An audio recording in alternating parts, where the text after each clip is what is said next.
না মানে বেঁচেই আছেন, কিন্তু জানো একেবারেই নড়াচড়া করতে পারে না, খুবই অসুস্থ। আমরা তো কিছুই জানি না, মেজদা জানলে দেখতে যেতেন। আর না না, তুমি আবার তাকে কিছু বলতে যেও না, সে কাজের মানুষ, আর দেখতে গিয়েই কি করবে। তাছাড়া বয়স হলে তো একটু অসুস্থ হবে, এটাই স্বাভাবিক, তাই না? হ্যাঁ, তবুও মেজু ভাইকে জানাবো আসলে, আর আমিও একবার দেখতে যাব। আর তাকে দেখা নিষেধ, কোবরেজ মশাই একদম নিষেধ করে দিয়েছে, তার ঘরে যেন কেউ ঢুকতে না পারে। নিষেধ? কি যেন এক ছোঁয়াচে রোগ হয়েছে তাই। ছোঁয়াচে রোগ? না না বাপু, ও হচ্ছে মুখ্য মানুষ তো, মুখে খই ফুটে, জানোই তো মুখ্যদের আবার একটাই স্বভাব, মাঝে মধ্যে একটু জিভ চেছে না দিলে সংসারের সমস্যা হয়। তা ছেলে কোন দিকে গো বাবু, একটু ছেলেটাকে দেখাও। হ্যাঁ গিনিমা। আচ্ছা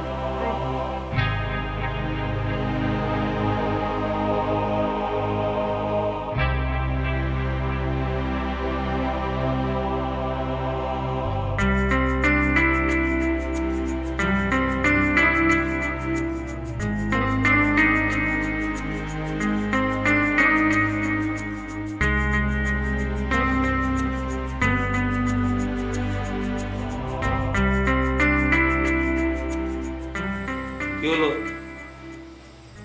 এই বেলায় একা একা ঘরে বসে আছো, কিছু হয়েছে নাকি? কিছু হয়নি, সব আমার কপালের দোষ। এরকম হেয়ালি করছো কেন? কি হয়েছে সেটা বলো। আর যদি কিছু না হয়ে থাকে তাহলে যাও গিয়ে ভাবিকে কাজে সাহায্য করো। হ্যাঁ, বেজায় কাজ করার জন্যই তো আসি আমি। খোলাসা করে বলো দেখি বউ কি হয়েছে। মেজবাবির ছেলে হয়েছে, সবাই প্রত্যেকটা লোকজন সবাই চোখে মুখে এখন অন্ধকার দেখতেছে। মানে কি? বাড়িতে কত লোকের আসা যাওয়া। সে তো ভালো কথা। একটু একটু উপহার দিতেছে। আচ্ছা বউ, তো এই উপহার দেখে কি তোমার হিংসে হচ্ছে? তো হবে না, আমাদের বিয়ের কতদিন হয়ে গেল, তোমাকে দিয়ে আমার কোনো ভরসা নেই। এসব কি কথা বলছো তুমি? কিছু না, আমারও এখন একখান বাচ্চা লাগবে। ওই ছেলে কি একা সব আদর নেবে? হ্যাঁ, এসব কেমন কথা না? ও ছেলে আমাদের ছেলে, এই বাড়ির ছেলে। জি না, জায়ের ছেলে কখনো নিজের ছেলে হয় না। এসব তুমি কেমন কথা বলছো? আমার বিশ্বাস হচ্ছে না। তা নয় কি, আমি কি সারা জীবন বাজনাম নিয়ে চলবো? কখনো না, এই উনা গলায় দড়ি দিয়ে মরবে। এসব কেমন কথা বউ? এসব কথা বললে কিন্তু।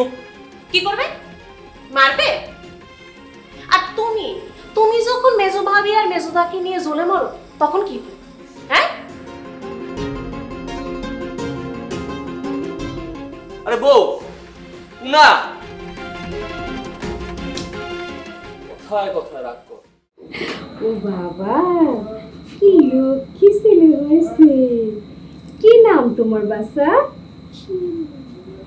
দেখিস নিওলা, হাসান দাদার সাওয়াল কি সুন্দর হয়েছে।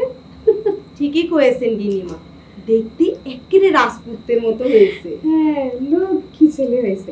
দেখো এই যে তোমার জন্য কত কিছু নিয়ে আইছি, মা আসলে পরে তোমাকে সব কিছু দেখাবি, ঠিক আছে?